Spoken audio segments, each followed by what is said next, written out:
Welcome back, Breaking Ground. I'm Ann Snyder, and for those of you who have been following our essays, symposium podcast these past few months, I want to thank you on behalf of my team and the nearly 20 magazines, seminaries, think tanks, universities, and institutional networks that have invested in this year-long conversation.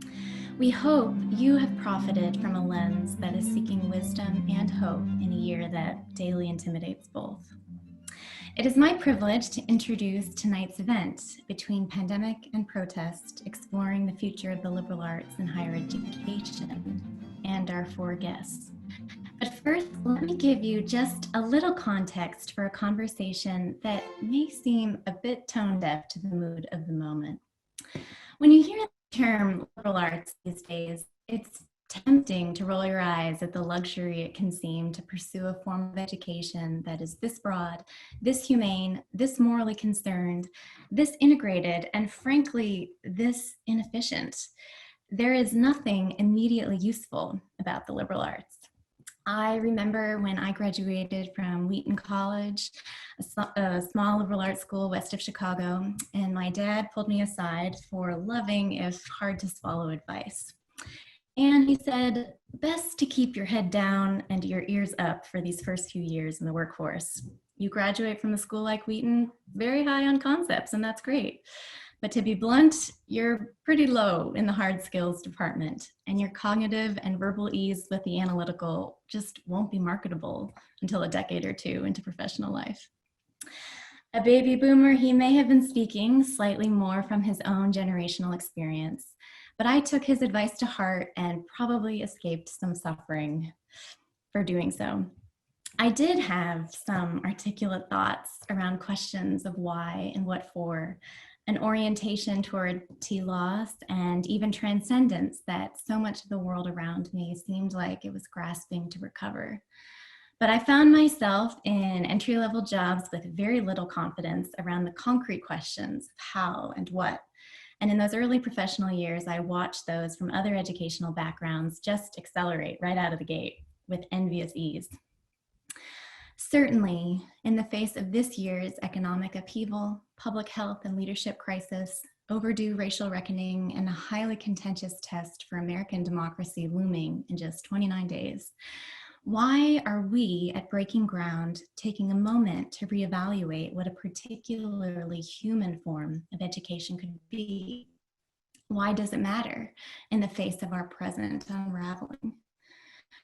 You're going to hear an answer much more eloquent than my own in a minute, but from where I sit now outside the academy, reflecting on what the liberal arts gave me, and much more importantly, thousands I've encountered in every sector imaginable, I would say this: the liberal arts are not for everyone, and they are a privilege in our ever more unequal society.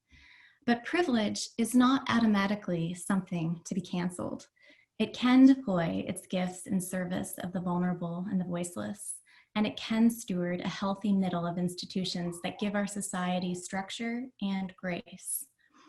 When I think of the liberal arts at their best, that integrated study of history, literature, mathematics, the sciences, philosophy, the arts, theology, and language, I think of an educational pathway that is more needed now than ever. In an era of dogma and either-or thinking, the liberal arts forge question askers who can hold the tensions inside a greater truth.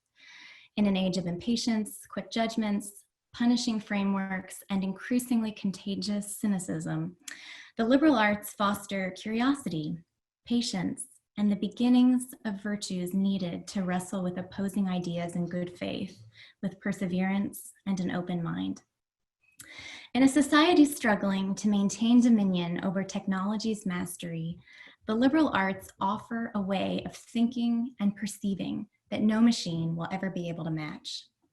Most of all, the liberal arts expose you to the breadth of moral sentiments that just make it a really delicious thing to be human, and a fearsomely responsible thing, too.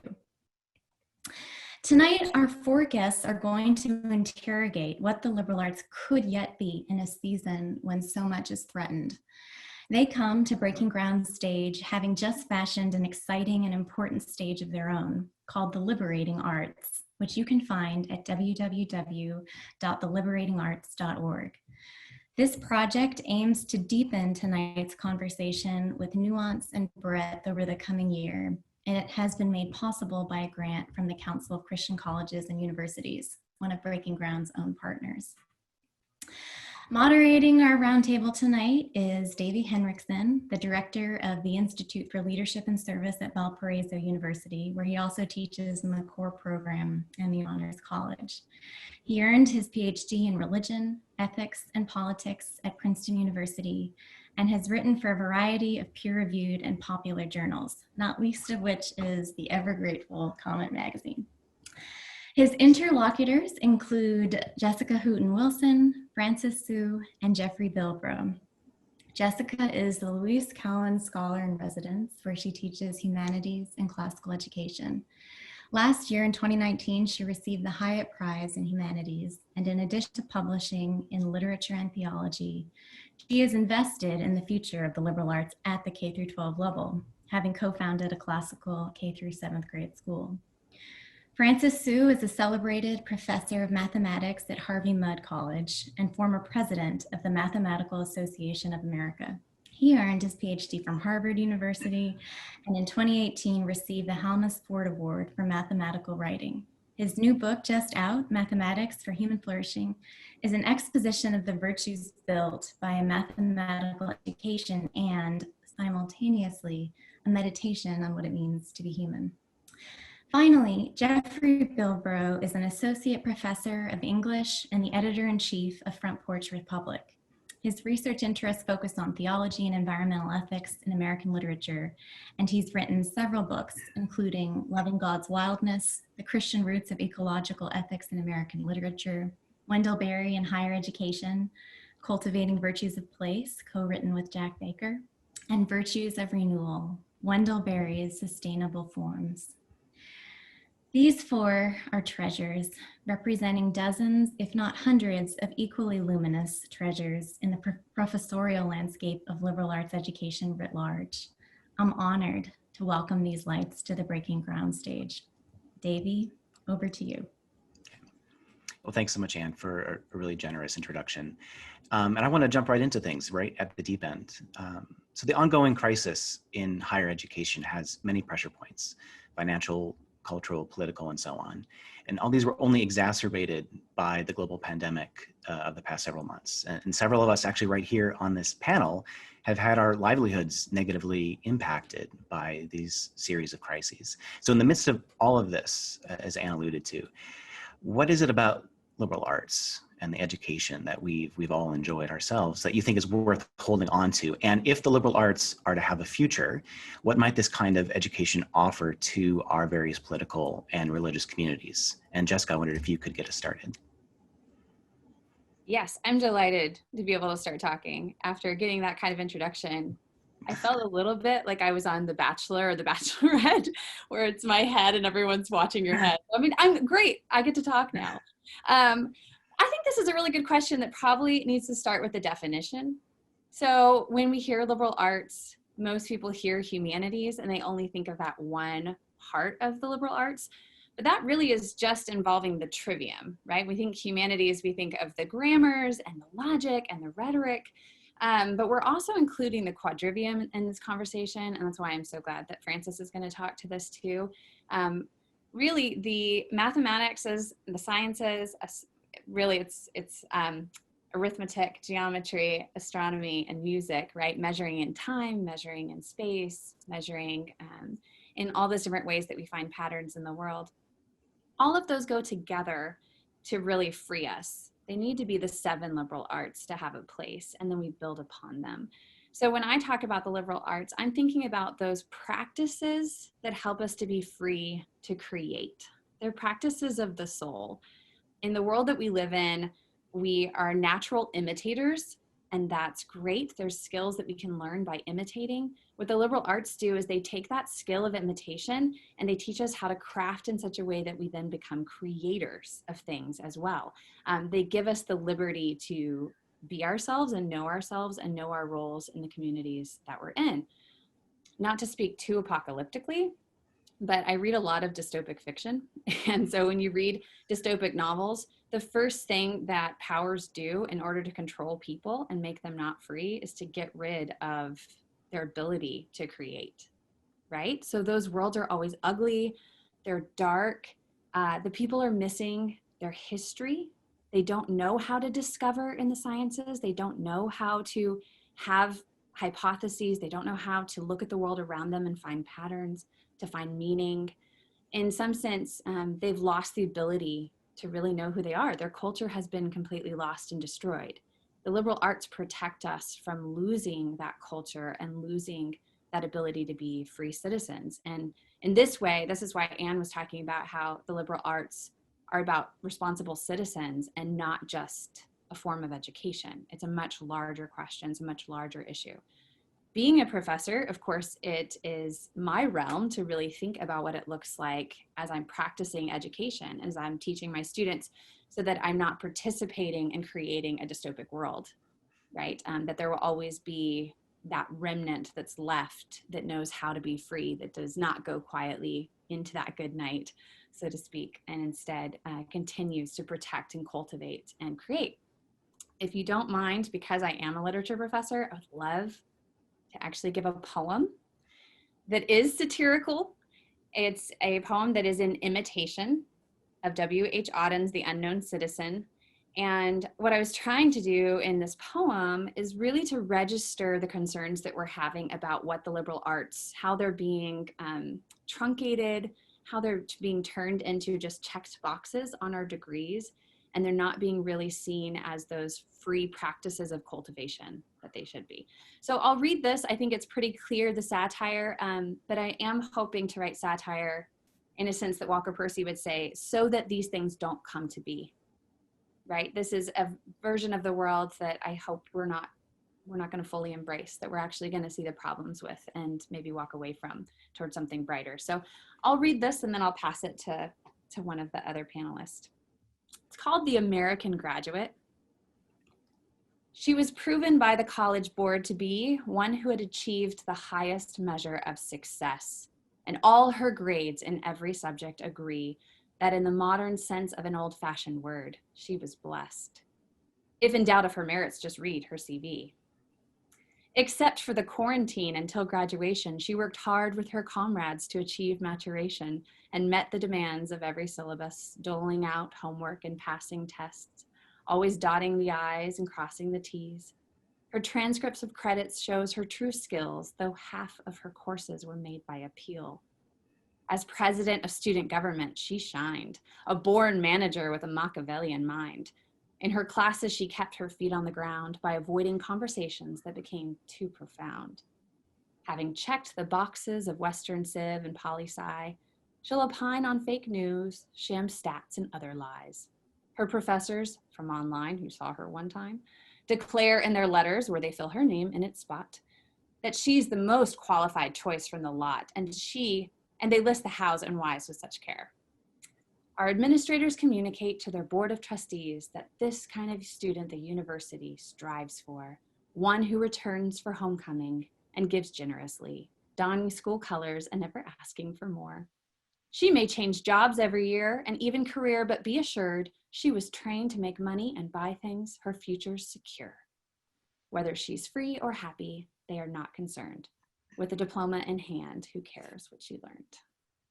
So that poem will come out in Modern Age if you actually want to see it. But I think it, through poetry, so I'm actually practicing liberal arts here, explores some of the things that I think we need to see differently in education when it comes to liberal arts.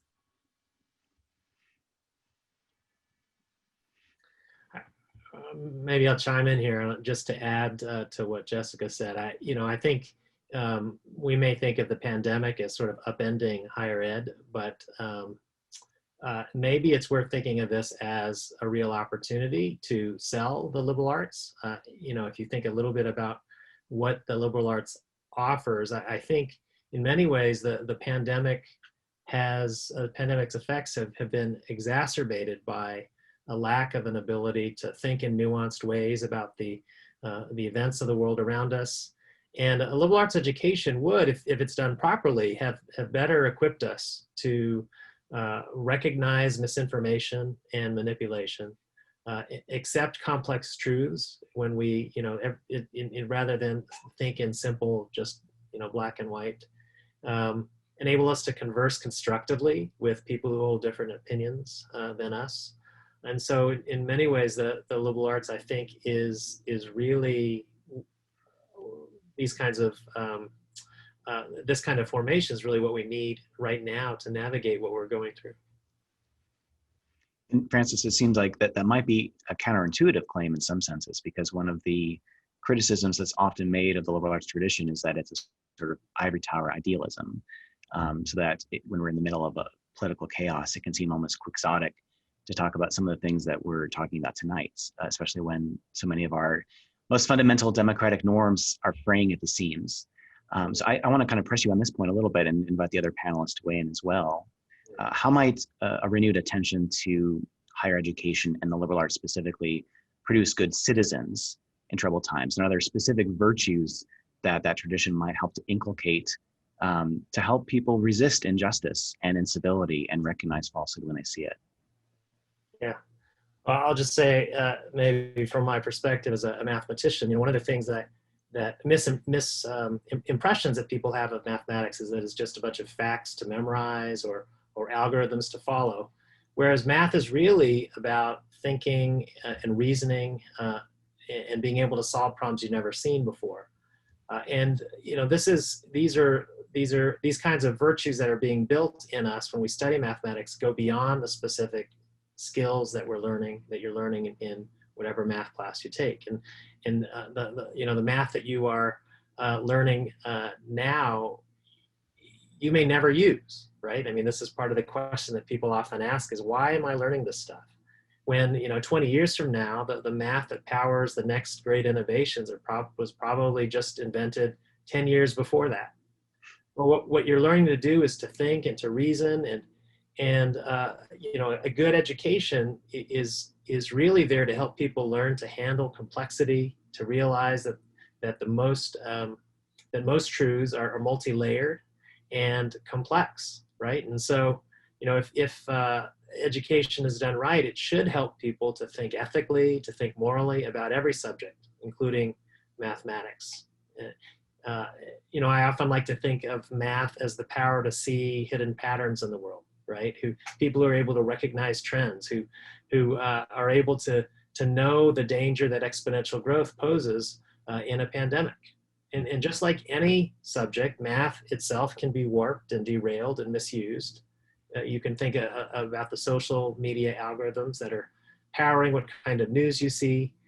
And you only need to look at that to realize that, we need to be teaching our students not just knowledge and facts, but how to hold these powerful tools and use them for good ends rather than for bad ends.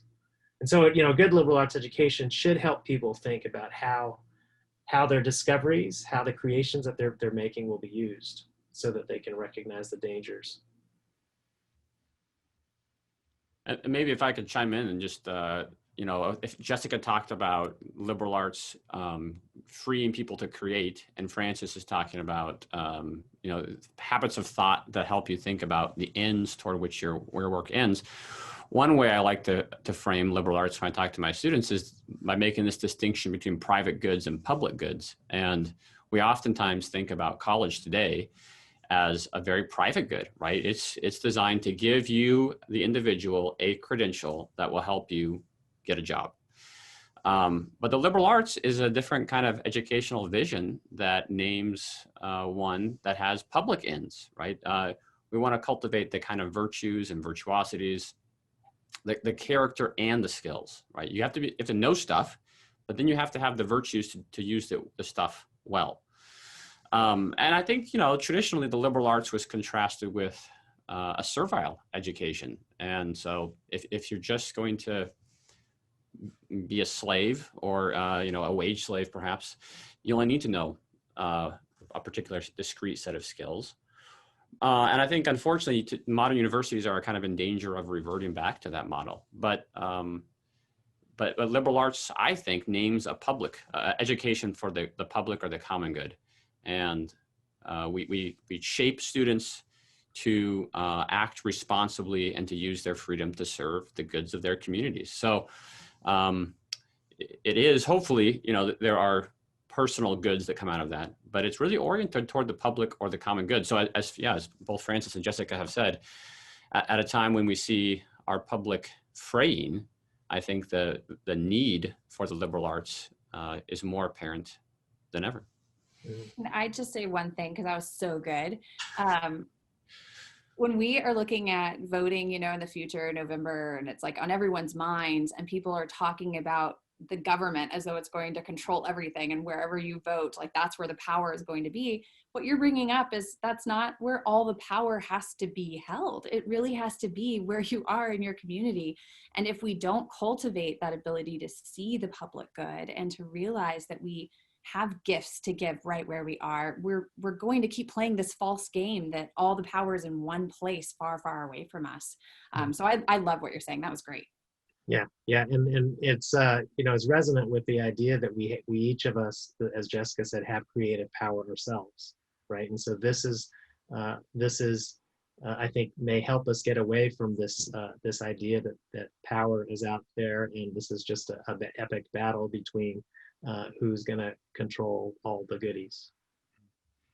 I mean, it seems like the shift to talking about education and the liberal arts as a public good is really important, because if we're talking about it as a private good, a lot of the usual criticisms keep coming back, which is that the liberal arts are essentially elitist, and some of the criticisms would go, who can afford this kind of private education? Isn't it only for people from a certain demographic or class or even racial background? So I guess what I want to ask you, if we do want to make the liberal arts into a public good, it seems like we also have to make them a democratic good rather than an elitist one. And are there certain things that we could be doing in our respective institutions and communities that can make it more democratic and less elitist? Yeah, I think what Jeff said speaks to this idea, speaks against this idea of the liberal arts education being elitist, right? Because the standard education where you learn stuff to do a particular job, and this is where you sort of get your meaning and your self-worth, is I think that's the elitist notion, right? And that's exactly what's being exacerbated right now in not just with this pandemic, but in the information revolution. People who were trained for certain skills, now those skills are actually going away because we're losing them to automation and artificial intelligence, right? So what do people really need out of education? It's not particular skills, it's the ability to think, to reason, to be able to respond to challenges they've never seen before. People who are able to recognize what's true and what's good in the world. That should be part of what an education offers. And to be able to marshal those things in a redemptive way, to critique the world for what it is while trying to envision what it could be. This is something that I think if education is done right, it could help people to do. And that's profoundly non-elitist, right? It's saying that this kind of freedom is available to everybody. And it's not just for the reserved few. And so part of your question, I think, is how do we actually make that practicable, right? How do we actually realize that? And of course, some of this is going to depend if we really want everyone to have this kind of education, then it's going to require public investment in this public good. And I'm not sure that there's necessarily political will for us to do something like that here, but yet today. But having an educated populace is beneficial for everyone, whether you have an education or not. Yeah, if I can jump in on that. So Francis, you were talking about envisioning. If we don't have the ability to imagine, so part of it has to be liberal arts train our reason, but it also trains our imagination. If we don't have the ability to imagine a different world than the one we're in, we're not going to be able to cultivate a different world than the one we're in. So all of these problems that we're currently facing are really a dearth of imagination and an inability to have hope because we don't have any imagination for a different kind of future. So I really would hit hard this idea that democracy has to do with what Chesterton would say, democracy of the dead. Let's not leave out all the people that, you know, happen to have died as though they don't matter. And instead, the more that we can learn from the past will help us cultivate this imagination to be able to prepare better for the future and to see a better future. And in that sense, democracy is not just about the people who are currently here in this moment, in this contemporary problem, but seeing ourselves as, what am I going to do for my children based on what people did for me in the past, and including all of those voices as we're envisioning a better future. Yeah, I would agree. And I think, you know, there's, I mean, Francis raised these tough sort of institutional and funding questions. And those are some questions that are on my mind these days, right? What kind of institutions do we need to sustain this vision? But I think maybe the first place to start is by making the public case that a liberal arts education is not elitist, and that actually what we need to do is form people who have, as Jessica's pointing out, this robust vision of the good that they want to serve. I think I'm drawn to the Lord of the Rings and this vision of, you know, Sam and Frodo sacrificing a lot, right? Sacrificing a lot of comfort. And why? Because they care about the Shire. They love the Shire, and they are willing to do almost anything to preserve the kind of flourishing life that they were part of there, even if they ultimately wouldn't be able to share it again. So I think, you know, I try to talk to my students about justice, right? Kind of a big concept in the great literature, but also this notion of shalom. And does your work really tend shalom? And this, Francis talks about flourishing in his book. I think that's naming the same kind of reality. So if we can help our students to say, not just, you know, can I design this computer program, but will this computer program tend toward justice and shalom in my community? Or you know, we need lawyers who are good lawyers, but also then think, how can I conduct this prosecution that really tends toward justice and shalom in my community? So I think it's these sort of bigger telos questions that hopefully a good liberal arts education pushes students toward asking, as well as, you know, then they got to conduct the trial or write the program in a competent, good manner. But it's much more than that. Yeah, so Jeff, that makes me think of the idea of vocation. So I teach at an institution, a Lutheran institution historically, that emphasizes this old Protestant doctrine of calling or vocation. And I wonder if we could probe that a little bit, because each one of us, I think, whether it's as an undergrad or as a graduate student, received some kind of liberal arts training. And then each of us grew up and took a job that kept us in school indefinitely, hopefully, right? There's a lot of assumptions there about going. Keep going.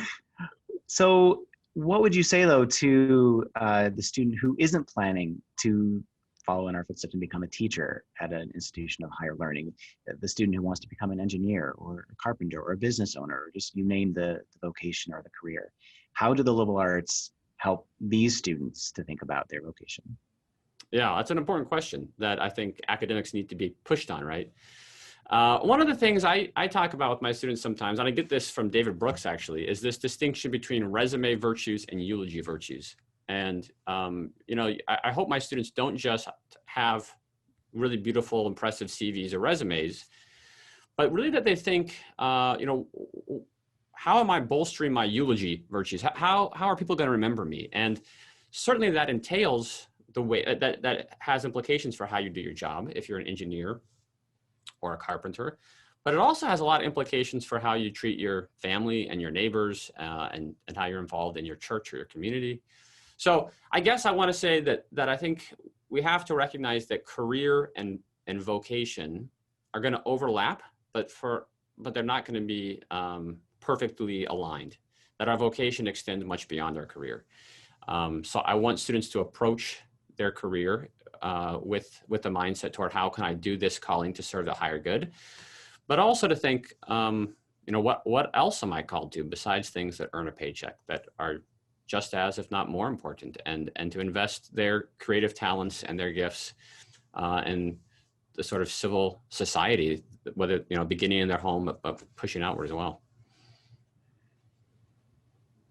Yeah, one of my privileges when I was teaching at John Brown University was that I taught in the honors program where they had the year-long sequence of integrated humanities. So we read everything from like Timaeus to Nietzsche. It was a whole year of philosophy and literature. But none of the students who took that were literature, philosophy, history majors. The students who took that were all engineering students, business students, nursing students who were receiving their honors credits for philosophy, art, and literature, which was part of their degree program at that time. And none of my students vocationally were going into these disciplines, but all of them left these courses saying, this was the most foundational course I took during my time in college.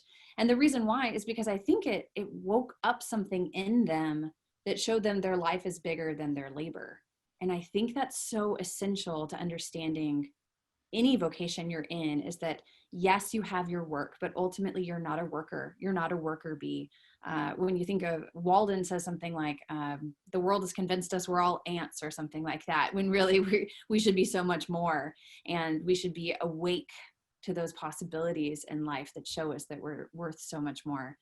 My husband's an engineer, but rather than come home at night and not read, he gets to read. He gets to read stories of the Odyssey to my children, and he gets to have a larger life than just his job. And I think that that's essential to having what we're talking about with free citizens and a common good, and a culture and a society that we actually want to be a part of. So Jessica, I'm going to follow up with you for a minute. When academics talk about the liberal arts, as we have been doing tonight, we usually assume that we're talking about higher education. How, though, should some of the ideas and practices of the liberal arts that we've been talking about tonight be transforming other spaces? And specifically with your own kind of interests and recent career, Terry, I'm wondering if you could speak to the way that K through 12 schools and curricula could be formed by this tradition as well. I actually hate being called an academic. I don't know what's wrong with me, but I hear that phrase and it just doesn't sit right. I think in a large part because it does the same kind of worker limiting. Like I never really specialized as much as I just became a generalist. I became as much as possible a learner in so many different fields. And that would be my vision for people, is to become more and more generalist in things rather than narrow in their vision, right? To be able to inhabit a much bigger world. And so I think that process begins with educating, and education at the higher education level is really kind of just like the icing on the cake. Like there's been so much established already in these students, and so many paradigms about what it means to be a learner have been set. Not that there's not room for movement. I grew a lot in college. I grew a lot in graduate school. So there's definitely a lot of room for transformation. But a lot of the ways we see things, right, have been set early on. And so I've poured much of my energy into the K through 12 models, and really trying to cultivate what does liberal arts education look like for kindergartners, for first graders, right? Practices such as listening, like teaching little kids to listen.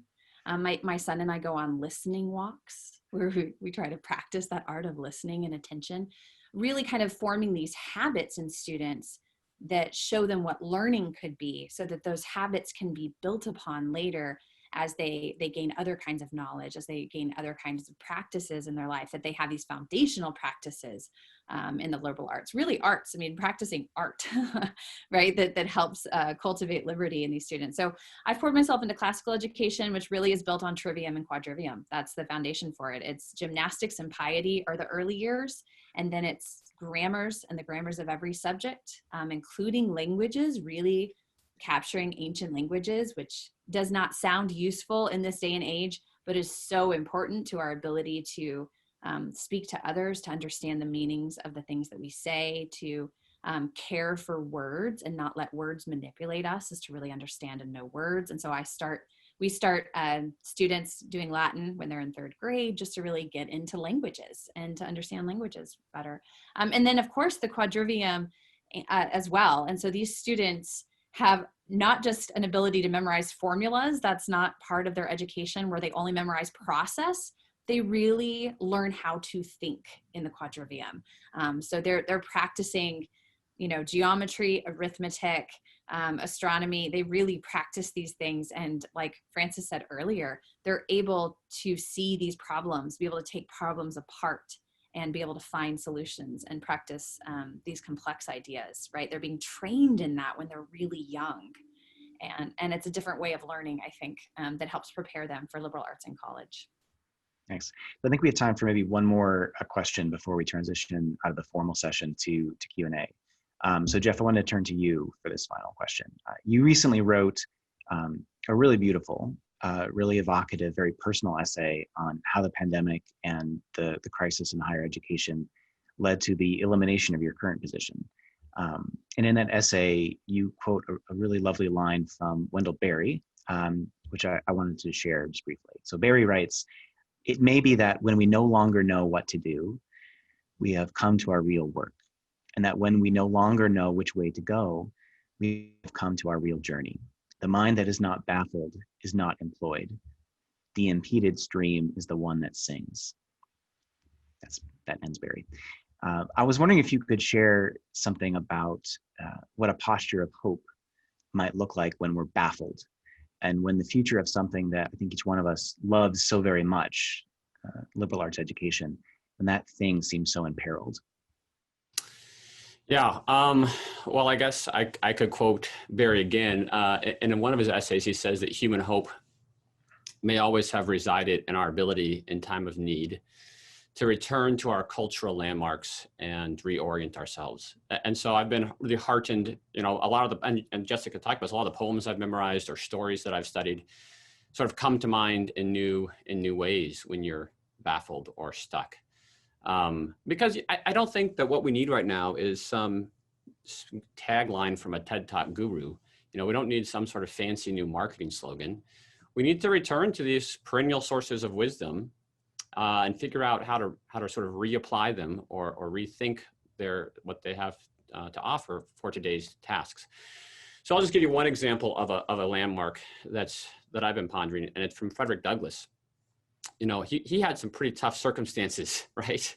And he, after he taught himself how to read in a really remarkable manner, he's still enslaved, and he starts teaching Sunday schools, right? Illicit Sunday schools, where he teaches his fellow enslaved persons how to read. And I think, man, if Douglass can do it in those conditions, I have nothing to complain about, right? So I think seeing how other people pursue these educational goods in really adverse circumstances heartens me to do good work now, and hope for future opportunities to do that. But recognize that these challenges are not new or unique to us. That we still have a lot of privileges and a lot of opportunities.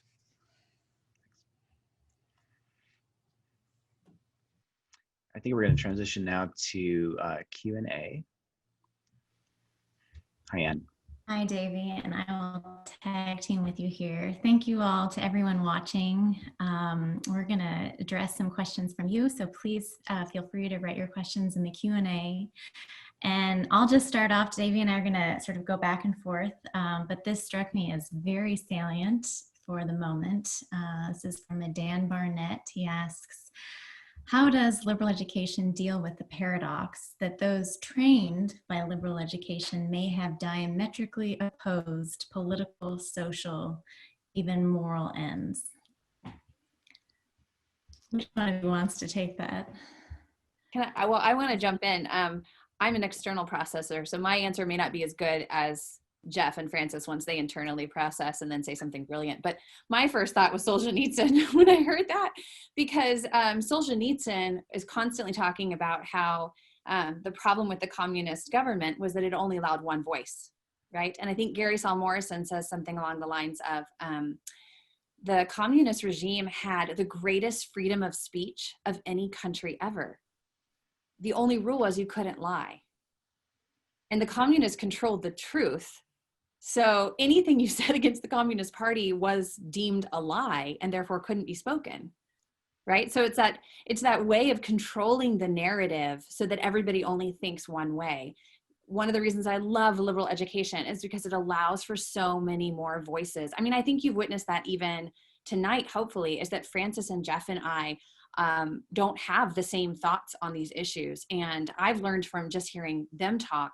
And I think a thriving society is one in which we have multiple voices that are able to dialogue and able to engage one another. And we don't have a monolithic narrative that is controlling and silencing anybody who disagrees. To me, that is a very important question. And it's probably, I hope, the biggest takeaway from tonight. Yeah, I guess I would agree with that. In a well-functioning liberal arts education, there would be diverse viewpoints represented and people able to dialogue. And part of what happens in any discussion class is helping people learn how to dialogue constructively with each other and to really listen to one another. All right, well, we have a second question from Matthew Sandwich. He says, with the cost of tuition skyrocketing and student debt soaring, are the liberal arts best pursued at the university? Or is it best to explore alternative ways to cultivate and teach the liberal arts? And if so, how might these alternative ways be pursued?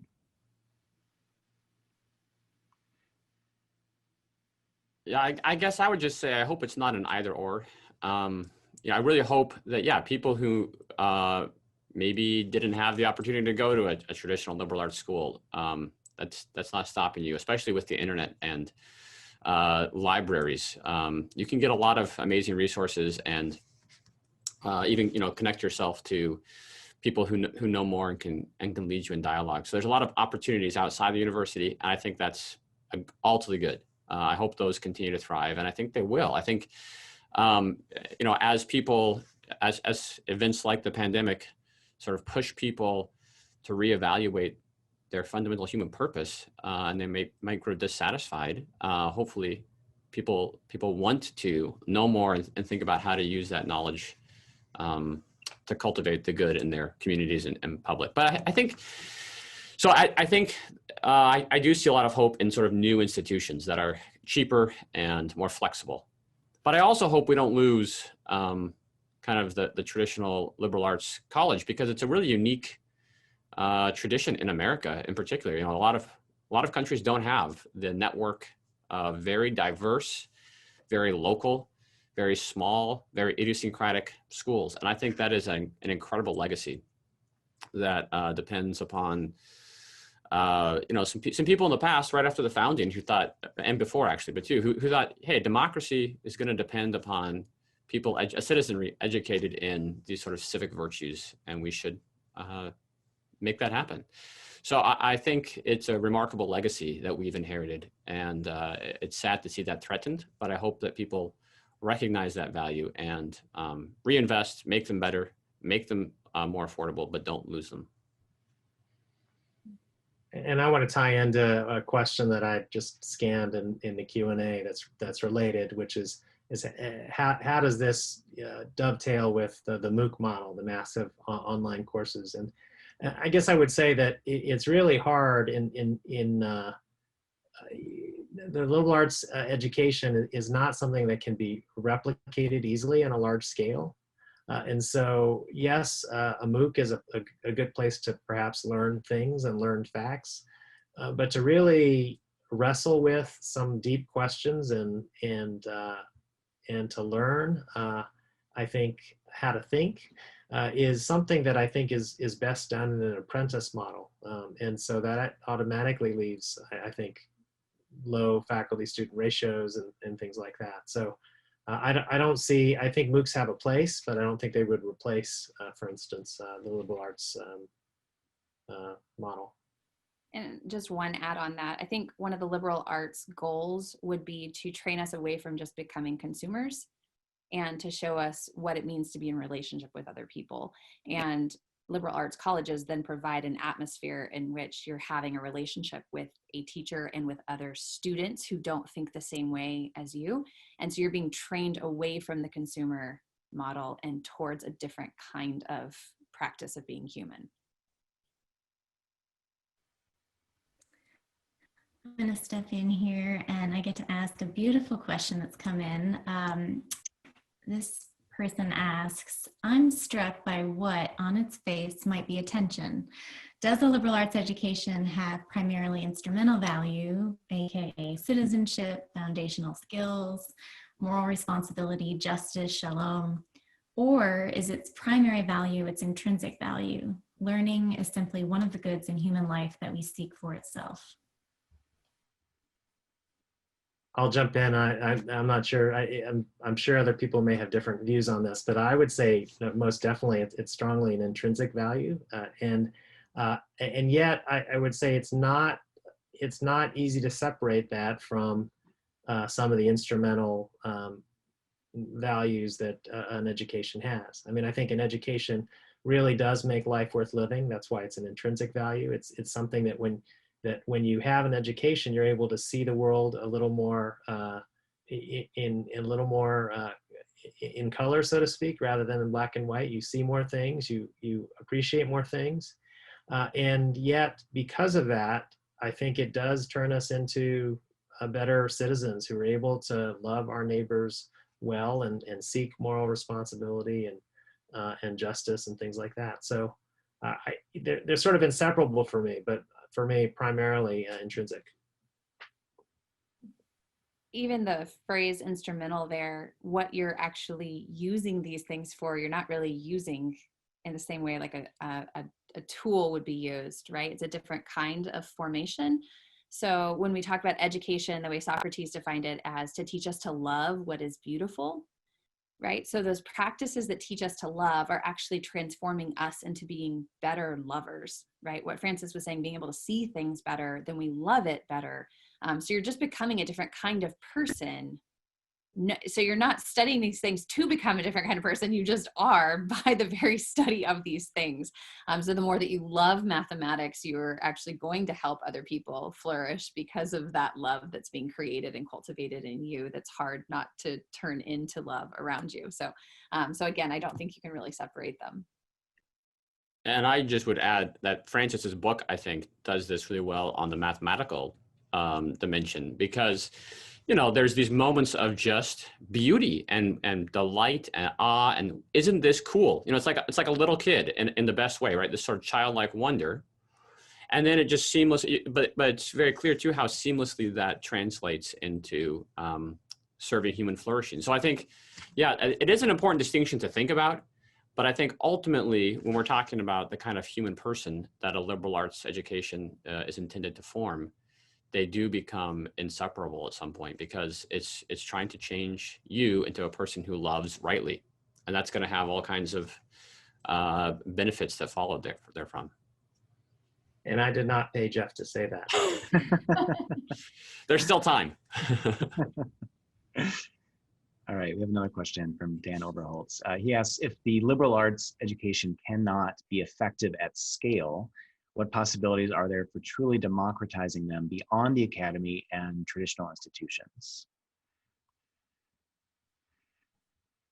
I would just say, to use a math term, fractal-like. They're maybe not effective at sort of mass scale, but they are very easily replicable. And they don't take a lot of expensive equipment, right? They take people in a room with a book or some paper and a pencil, right? It takes some conversation, but it doesn't take a lot of infrastructure. And so I think, what we need to think about is not some sort of centralized, we need these 3 universities to scale up their MOOC system, right? And then it becomes this mass structure. But, models that can be adapted to particular circumstances. And I think, the K through 12 things that Jessica's talking about is a really remarkable example just in the last 10 or 15 years, how that has boomed. And it's not some centralized structure. There are some overarching networks and people are sharing knowledge and ideas, but it's very grassroots. And that was the tradition with, again, with the US undergrad liberal arts colleges, right? That they're very, they all have their own local histories for the most part. So I think we can think about scale, not in terms of overarching top down, but in terms of, fractal bubbling up from the grassroots. Yeah, and if I can speak outside of institutions, I think institutions are important. I don't think professors should just go off and teach their own courses online to make money off the knowledge that they've received. I think it's important to pour into our institutions, again, to protect from what I said earlier, that we think that there's the government power and then I'm the consumer, and as long as the government treats me like a consumer and I'm happy, everything's fine. Like, institutions are where we have this participation in our local community. So I do think institutions are really important. But at the same time, there's a lot of other institutions besides the academy that you could pour your energies into and could actually revitalize the liberal arts. So there's libraries, there's book clubs. Lots of people can start clubs. I mean, we all gathered here tonight to start the liberatingarts.org. Breaking Ground started grassroots. I mean, we're really trying to find ways that we can invest in these conversations and invest and create small institutions that really have a place and a role. And I think everyone could be doing that. It's just going to demand a little bit of self-sacrifice, right? Like, stop streaming Netflix all the time. Like, instead read the Odyssey or something. So this question comes in from Doug Sycamore, who is a wonderful writer and the consummate liberal arts brain, if you ever have encountered his writing. So he asks, there is often this assumption in the liberal arts that, quote, great texts or beautiful art will make us or our students better. There's a type of Arnoldian humanism that has been tried before and found wanting. How do you avoid that? Or better, what is the role that each of you see theology has to play in contemporary liberal arts education? How does that perhaps guide and direct all that we/our students encounter? Yeah, that's a great question. I guess the first thought that comes to mind for me is, the contemporary, the very current and present protest movement, I think, comes out of a desire for justice. And part of the question that one asks whenever you get into disagreements about whether people should be protesting about this or that, is really a question of what you, where's that justice rooted? Like, why is it that certain people are worth speaking up for or fighting for? And that, I think, is much, it finds its place most centrally from a worldview, a theological view that says that each person has dignity and worth and is made in the image of God. And so that's one way that I see theology is very, very present. And, a thirst for a desire for justice is really, in some ways, a thirst for righteousness.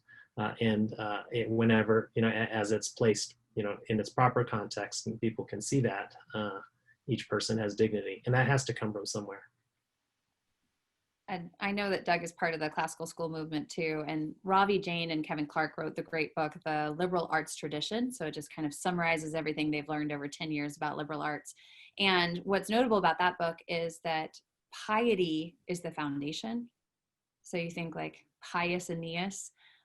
Piety is the beginning. So we have to approach these texts and these conversations already from a practice of piety. And then the liberal arts help cultivate that and train that. And eventually theology is the crowning art, right, that you move towards. So theology is at the top and piety is at the foundation or at the roots of everything.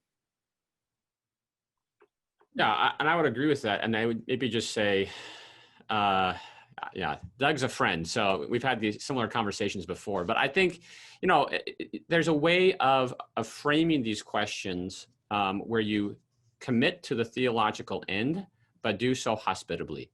Because I think a lot of people who aren't necessarily going to agree with this particular theological worldview will, as Francis was pointing out, see the dignity in human persons and think this is unjust, we should do something. Or they enjoy learning and they don't think that their job defines who they are as a person. So I think there's a lot of common ground you can build, particularly at this moment.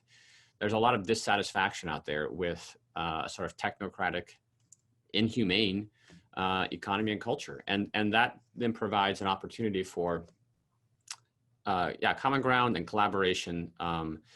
At the same time, sure, Arnold made some mistakes, and I wouldn't want to sort of put a roof over the liberal arts. So I do think it's important to maintain the theological ends, but to do so, I guess, in a way that's hospitable. I love that you just said Arnold made some mistakes. Great. That was just like an entire like shorthand on 19th century poetry or something like that. I don't want to go there.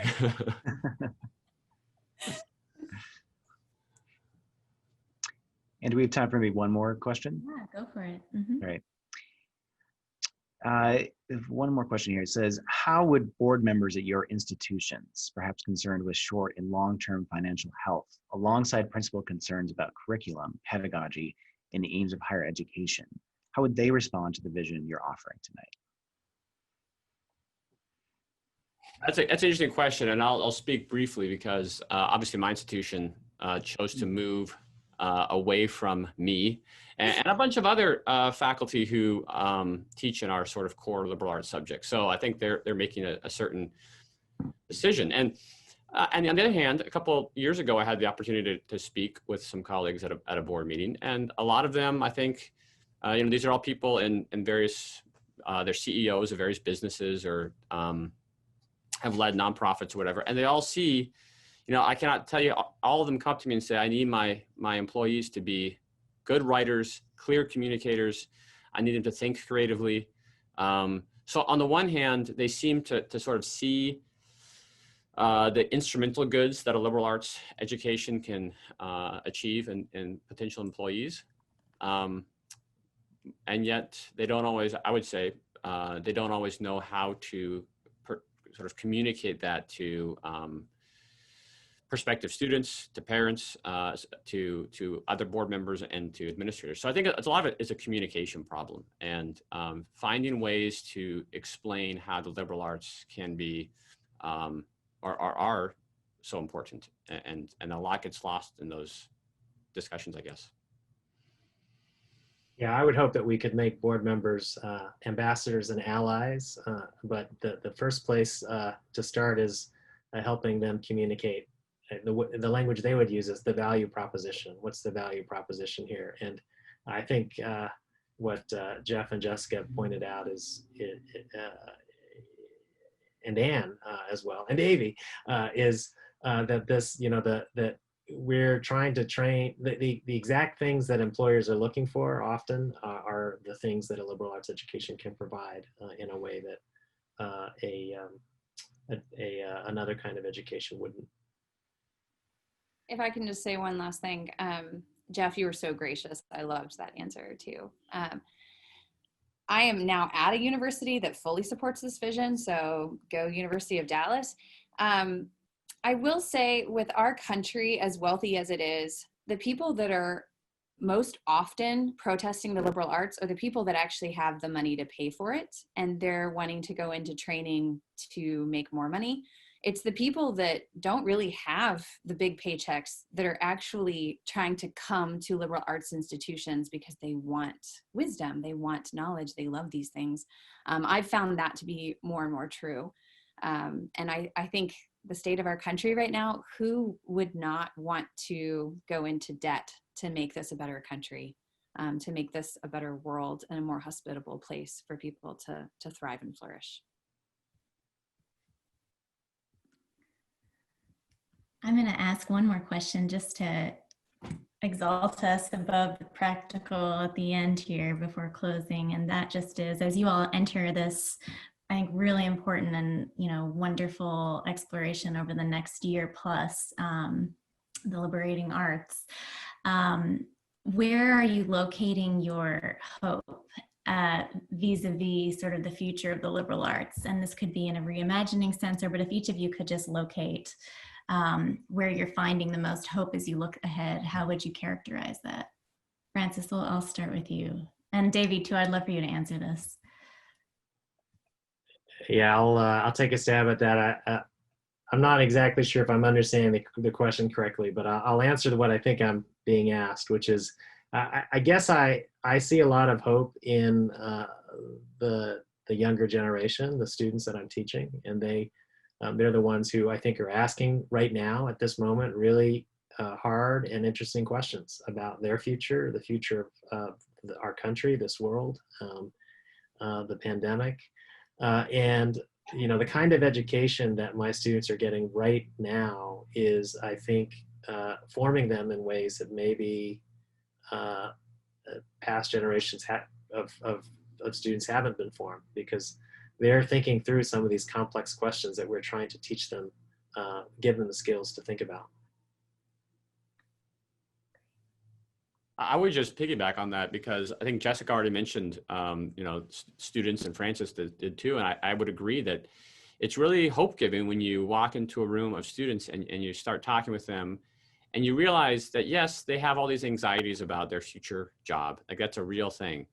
And yet they don't want to be defined by that, right? They really have a passion for a broader sense of purpose. And they want the wisdom and the virtues that will enable them to use their knowledge for good. And so that gives me a lot of hope, right? That's I guess why I get up in the morning and come to work, because I get to hang out with these students who are really passionate, and I think they have a real clear, in general, a real clear sense of what they want to come to school for, and it's not just a paycheck.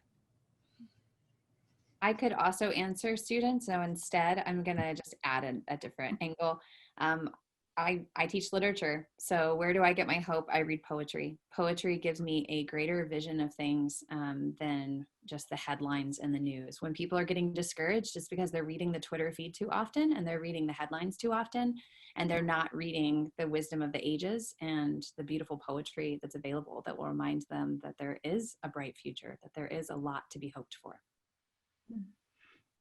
Yeah, I guess I think of the beginning of even this fall semester, when students came back to Valparaiso, where I teach, and the anxiety was palpable, like in the first few weeks in the classroom, and students were quiet, and you could tell that they were suppressing a lot. There was a lot going on. Everybody's sitting in confined spaces with masks, social distance. Just the conditions for free expression were not there. And yet, over the course of like the first 8 weeks of the semester, I started to see them opening up, and we started talking about some really fundamental issues. We got into great discussions about moral relativism and about ultimate meaning and value and cosmopolitanism. And I started to see them open up, certainly intellectually, but I think also in some senses morally and spiritually as well, because the pursuit of truth, beauty, and goodness, I think, does have a liberating effect on people. And I think that it's especially in the time when we seem hemmed in by public health crisis and all sorts of social ills, that the pursuit of the freeing arts, the liberating arts, is actually more necessary than ever, because they speak to the soul and not just the body that may be literally confined in small spaces right now. So I've just seen this just play out over the first couple of months with my students. And entering into the fall semester, I was anxious, and I had a low-grade depression about the future, about all this. And yet seeing them engage with texts and ideas and pursue truth, I mean, it changed the world for me. Thank you all. Thank you, Davey, Jessica, Jeff, and Francis, so much. And thank you, viewers. I think at a time when we desperately need more original thinkers and more vision casters and not less, and certainly more bridge builders and horizontal thinkers, not less, and more spiritual and moral food, not less.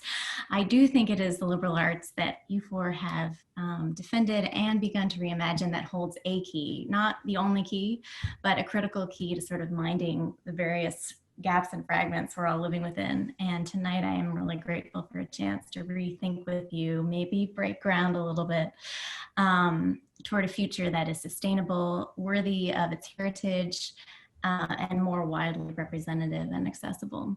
And to all of you readers and watchers of Breaking Ground, I really encourage you to follow the progress of tonight's conversation at www.theliberatingarts.org, which should be another tagline in its own right, perhaps a new coin for this realm. This shouldn't just be of interest to those inside the Academy, but to all of us who care about the quality of our leaders and the social fabric that makes life full. The stakes are high, increasingly so, but with invested, considered, and creative guides like these, I think we might be able to meet them. Thank you for joining us tonight, and good night.